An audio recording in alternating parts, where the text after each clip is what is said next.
Toma aqui sua cloroquina na mamadeira de piroca. Um sorriso pra Regina, outro zap para o Frota.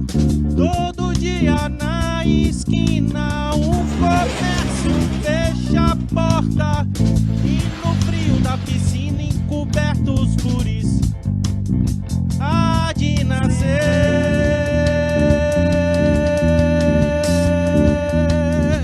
uma nação de zumbis. Toma aqui sua cloroquina na mamadeira de piroca.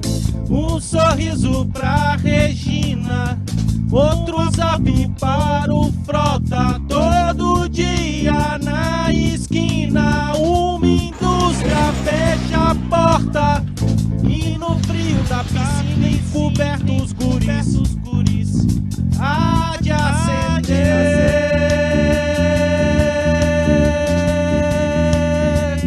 Campeões confusos. A gente está indo para o bloco 2, e esse bloco nós estamos colocando como as manobras privatizantes de entregas de campos do pré-sal, IPOs e joint ventures ao enfraquecimento e completa privatização.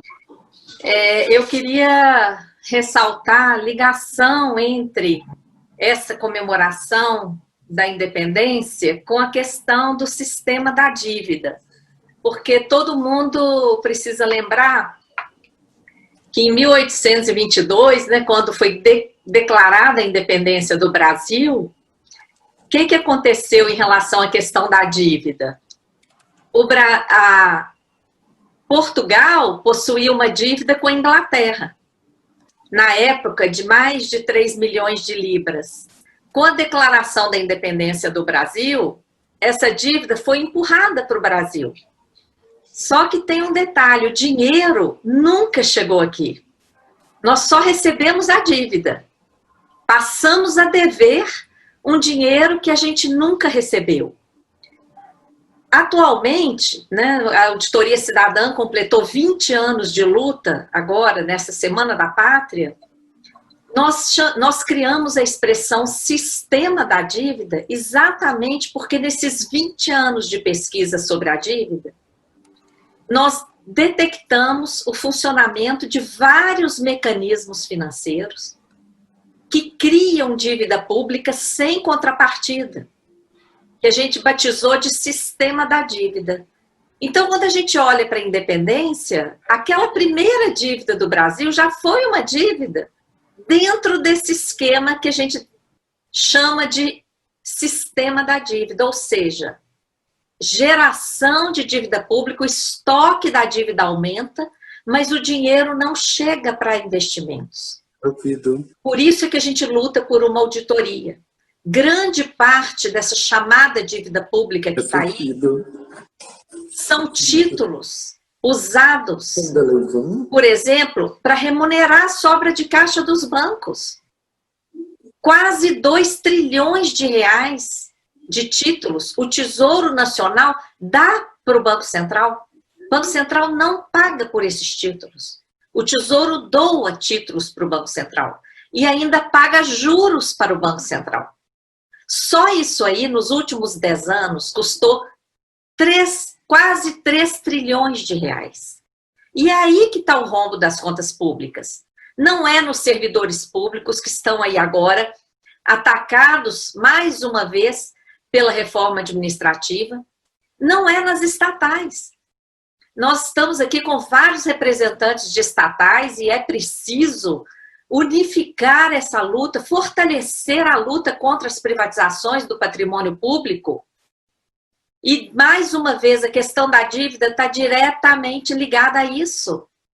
Porque, primeiro, essas estatais foram construídas com dinheiro público. Segundo, o lucro das estatais, desde a década de 90, tem leis que determinam que o lucro das estatais, em grande parte, é destinado para o pagamento da dívida pública. Essa dívida ilegítima, que nunca passou pela auditoria integral e que tem vários mecanismos, não é só a remuneração da sobra de caixa dos bancos que eu citei, porque agora não dá tempo. E que mais? Antes de privatizar, qual é o modelo? PDV, aqueles programas de demissão voluntária. Que mais? Investimentos. Antes de privatizar, o próprio Estado faz investimentos, como fez nos aeroportos antes de privatizar, como agora. Vocês viram o orçamento para o ano que vem? 4 bilhões a mais. Não, 4% a mais. Aumentou em 4% o investimento em energia. Não é investimento.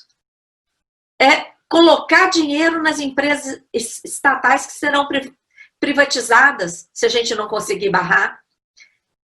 O pré-sal, a dívida que a Petrobras tem, a maior parte é investimento no pré-sal, e a PPSA está na lista de Guedes para ser privatizada. Entre os ativos, e mais, quando privatiza, esses passivos, as dívidas das empresas estatais privatizadas, são transformados em dívida pública. Então, por exemplo, vou dar um exemplo aqui que até o Berzoini chegou a falar da privatização dos bancos estaduais, que a desculpa na época era sanear as contas dos estados. Na verdade, foi o contrário. Quando privatizaram o Banespa, mais de 30 bilhões de passivo do Banespa foram transformados em dívida do Estado.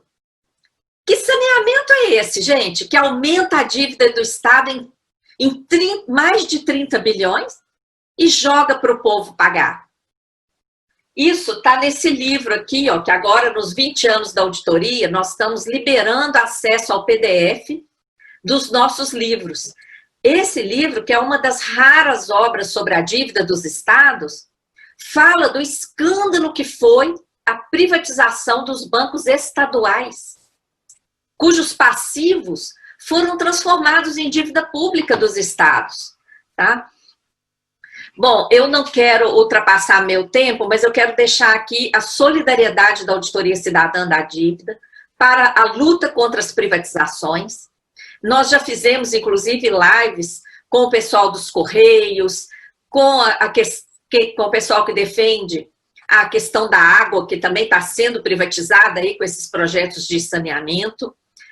Fizemos com o Felipe Coutinho, da EPET, sobre a questão da Petrobras. Vamos fazer com os eletricitários, com os bancários, com todos os setores, porque nós estamos com a campanha É Hora de Virar o Jogo.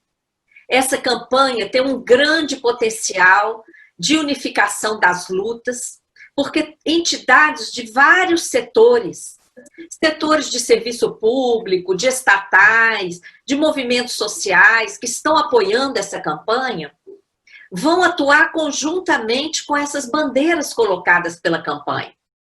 Essa campanha tem o objetivo de mostrar que todos esses ataques, privatizações, contra-reformas, a emenda do teto, a independência do Banco Central, todo esse arroxo com o desmonte do Estado brasileiro para privilegiar o sistema da dívida, tudo isso faz parte de um tabuleiro só.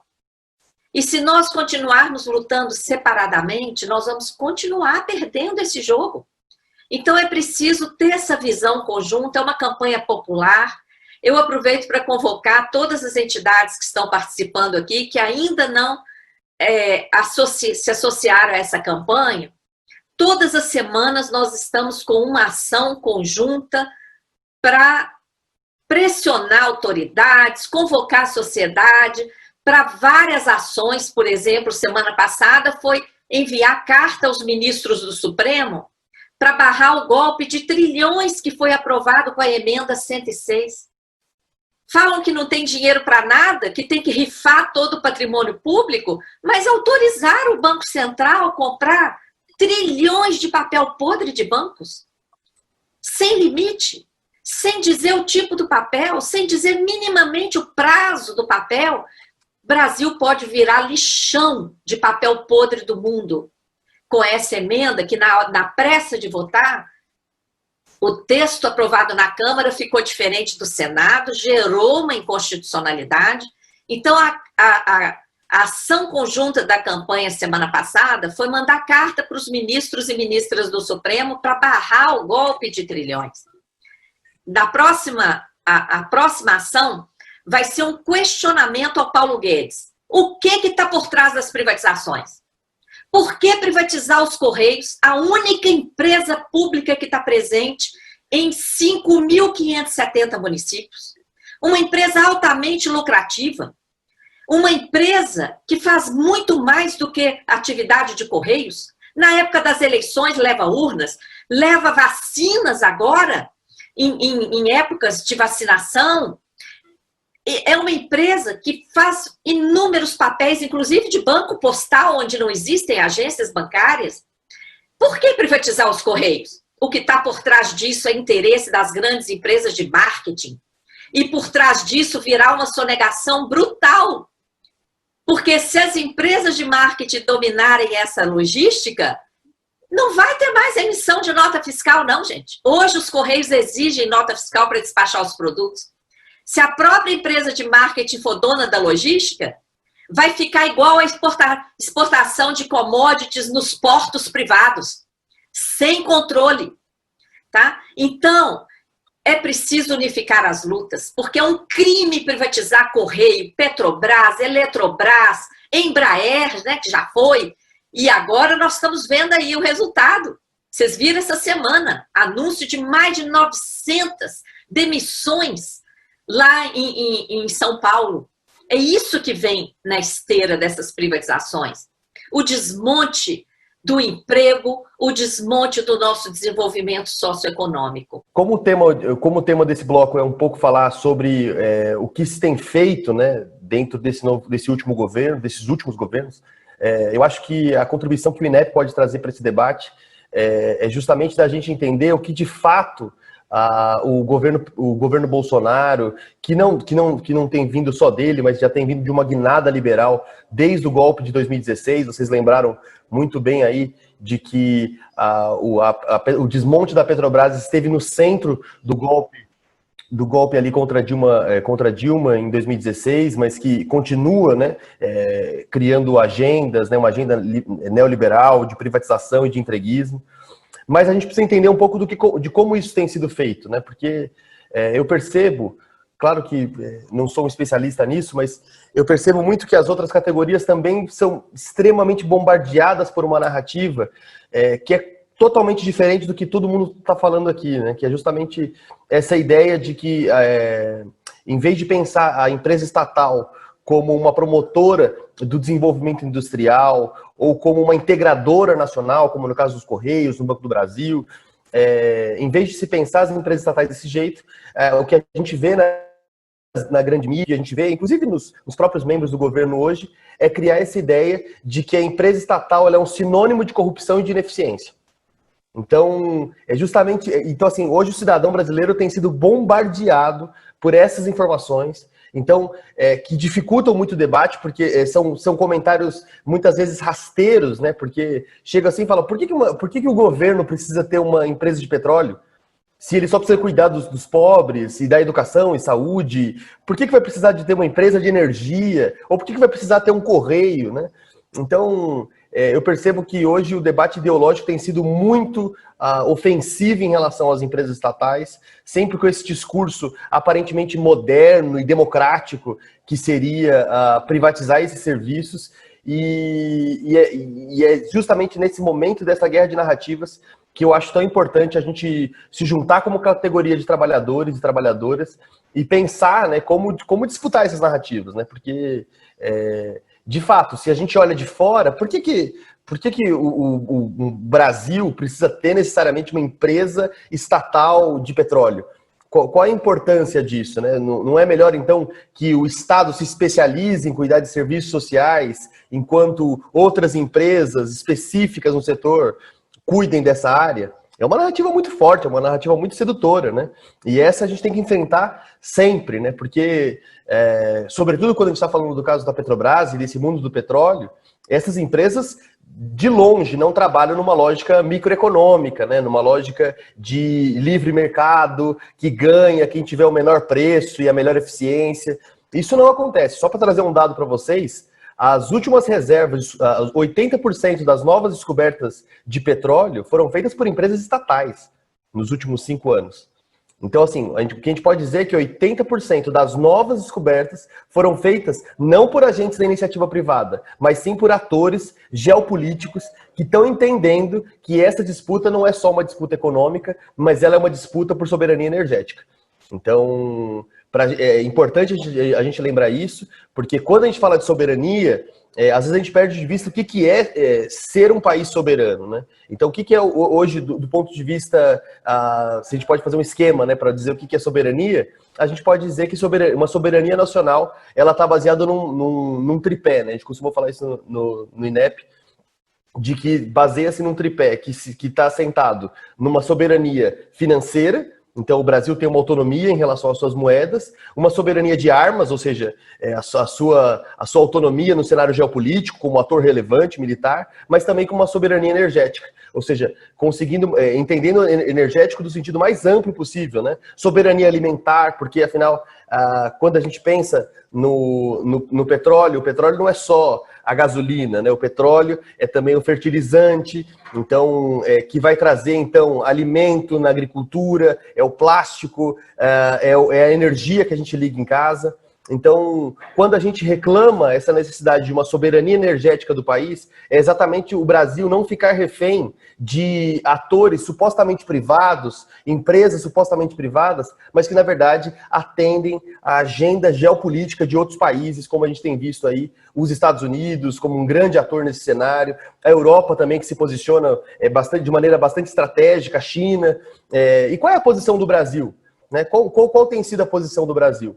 Bom, se a gente observar de 2016 para cá, a gente percebe que a Petrobras, que tinha entendido, né, principalmente dos anos 2003, né, até 2015, a Petrobras tinha entendido de que ela podia ser um ator relevante no cenário geopolítico internacional. O Berzolini falou muito bem sobre isso, né? Sobre como a Petrobras, como o governo brasileiro, num determinado momento, se viu como relevante, não só para resolver suas questões domésticas, mas para articular um projeto de desenvolvimento internacional, de sul a sul, né?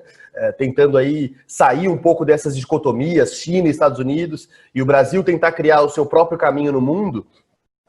Quando a gente vem a partir de 2016, a coisa muda completamente. E é um pouco do que a gente tem visto hoje, né? A Petrobras, criou-se uma narrativa em torno da Petrobras que foi muito patrocinada pela Operação Lava Jato, de que a ideia era de que a Petrobras não estava promovendo o desenvolvimento industrial do país, o desenvolvimento econômico, o desenvolvimento energético. Não, na verdade, a Petrobras ela tinha se tornado um antro de corrupção, o centro de uma grande quadrilha, e que isso se provava, por exemplo, no endividamento da empresa. Então, para tentar solucionar o problema do endividamento, então, era necessário que a Petrobras começasse a se desfazer dos seus ativos, parar de ficar sendo empresa em diversos ramos de negócio e focalizar no que ela seria de melhor, que seria a exploração e produção no pré-sal. Então, o que a Petrobras tem feito de 2016 para cá? Ela tem aberto mão de vários segmentos que ela tinha, né? Então, a gente vê isso no parque de refino, né? A Petrobras colocou à venda 50% do seu parque de refino. A Petrobras está saindo praticamente de toda a região norte e nordeste. Então, ela tem aberto mão aí dos seus ativos no Nordeste. Ela abriu mão do seu mercado de fertilizantes, né? Colocou aí para arrendar as suas fábricas de fertilizantes, falando que a Petrobras, como assim, uma empresa de petróleo precisa ter um fertilizante, como se não houvesse ligação em uma coisa e outra, e como se as grandes petrolíferas já não fizessem essa ligação, né? A Total, que é a petrolífera francesa, tem um grande parque de fertilizantes, as chinesas têm uma grande integração. Enfim, o que a gente percebe é que a Petrobras, enquanto o mundo todo está cada vez mais verticalizando as suas empresas e ligando os negócios, né, ligando cada vez mais aquilo que a gente chama de sistema do poço de petróleo ao poço de gasolina, ou do poço ao pasto, né, ligando a relação entre como a exploração de petróleo também está ligado com a questão de alimentação.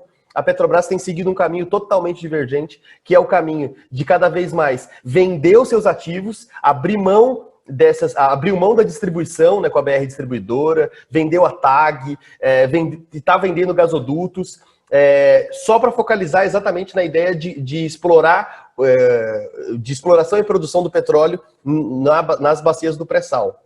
O que, do ponto de vista da narrativa, parece até louvável, né? A Petrobras está se especializando naquilo que ela faz de melhor. Mas a verdade é o seguinte, o que a gente tem visto hoje, e eu acho que a pandemia trouxe muito mais essa clareza, é de que quanto mais uma empresa de petróleo se especializa em uma área, em um determinado setor, ela se torna muito mais vulnerável a esse segmento. Então, o que acontece no mundo do petróleo? O barril de petróleo muda o preço de minuto a minuto. E a gente viu aí no começo da pandemia como o preço chegou até a valores negativos, né? Os contratos chegaram a valores negativos. As pessoas não queriam ter barril de petróleo, porque não tinham onde estocar. Então o preço desabou. O que salvou a Petrobras nesses trimestres foi justamente o seu parque de refino, que é o momento então que você transforma o barril de petróleo em combustível. E aí, quando a Petrobras muda o petróleo em combustível, ela vende a preço que ela quer. E isso, então, ela internaliza o prejuízo e ela consegue equilibrar as suas finanças. Então, se ela perde de um lado com a produção, ela ganha no refino. Então, ou seja, a ideia de que a Petrobras está saindo desses outros setores porque ela vai se especializar numa empresa, num segmento, ele é falso. Ele é falso no sentido de que não significa que a empresa vai melhorar, e sim que a empresa só vai encolher. E de que não necessariamente você ter novas refinarias, de novas empresas, isso não vai significar, como o Paulo Guedes tem falado, que vai ser um choque de combustível barato, um choque de energia barata, porque se você tiver vários parques de refino de várias petrolíferas, você vai ter empresas competindo pelo mercado interno e isso vai abaixar o preço. Os estudos do INEP mostram que isso aí é absolutamente falso, porque o que a Petrobras está fazendo é vendendo as suas participações em regiões em que a Petrobras já detém o monopólio desses lugares, estão vendendo para outros atores. Então, o que a gente está assistindo agora? É saindo o monopólio de refino da Petrobras para chegar a se tornar um oligopólio privado. Então, se a gente pensar lá, por exemplo, a refinaria da RLAM, na Bahia, né? Toda aquela região ali do Nordeste que é abastecida por ela, se for concluída a venda dela para uma outra empresa, não vai surgir uma outra petrolífera, uma outra refinaria do lado dela para competir em relação ao preço. Não vai acontecer isso. O que vai acontecer é que a empresa que comprar essa refinaria vai dominar aquela região e vai vender o preço da gasolina, do diesel, do jeito que ela quiser, ao preço que ela quiser. Então, o que na verdade o que está se fazendo é tirar cada vez mais a mão da autonomia do povo brasileiro em relação à sua autonomia energética e colocando na mão de outros atores, né? Então, deixando os fertilizantes, por exemplo, na mão de chineses, de franceses, de pessoas que agem como aconteceu agora durante a pandemia, que a gente viu grandes empresas como a 3M, por exemplo, mesmo no Brasil, impossibilitada de vender dentro do próprio país, porque houve uma ordem lá dos Estados Unidos de que a 3M era obrigada a exportar produtos para abastecer, no caso da pandemia, o seu país de origem. Então, nada impede de que isso possa acontecer agora com essas empresas, de que uma Total francesa, sendo obrigada a ter que abastecer o seu país, enfim, os seus interesses, comece a mandar combustível para a Europa e desabastecendo o povo brasileiro. Então, a gente, desde já, agradece a todos aí de nos ajudar a participar e a construir esse bom debate que a gente está fazendo aqui hoje. E agora eu quero passar aqui para a intervenção cultural, a banda Talo de Mamona, cantando a música Delírio do Povo.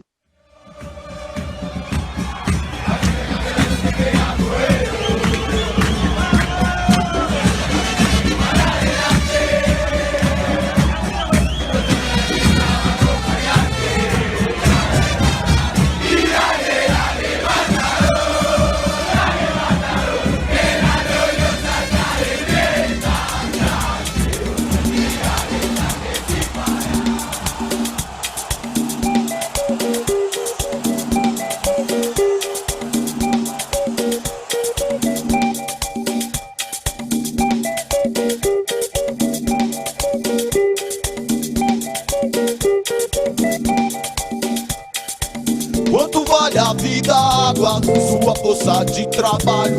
Tantas crenças, cruz e credo, armadilha sem diabo. Esse medo eu já não tenho, disfarçando teu argumento. O que eu quero então, o que eu quero então?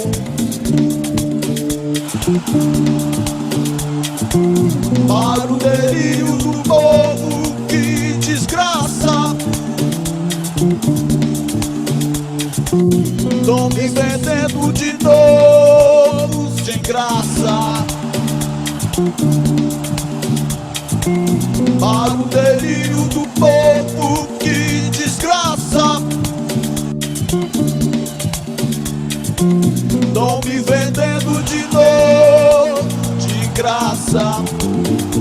Atenção, vem toda de roda descendo pela Goiabeira da Matos para a ponta direita. Vem Carlos Salles cheio de atrocados pelo campo desmatado. Avança pela demarcação indígena com ele, não tem quilombola. Conectou com o César Araújo avançando pelo aquecimento global. Tabela com o Lavo, Carvalho faz a ligação com o Vetral. Moró aparece por trás da marcação, tabelando com o Heleno, neutralizando a democracia. Aparece Bolsonaro sozinho no meio da área para finalizar com a Embraer. Vai chutar, caiu sozinho. Não é possível. Pela base de Alcântara, terra.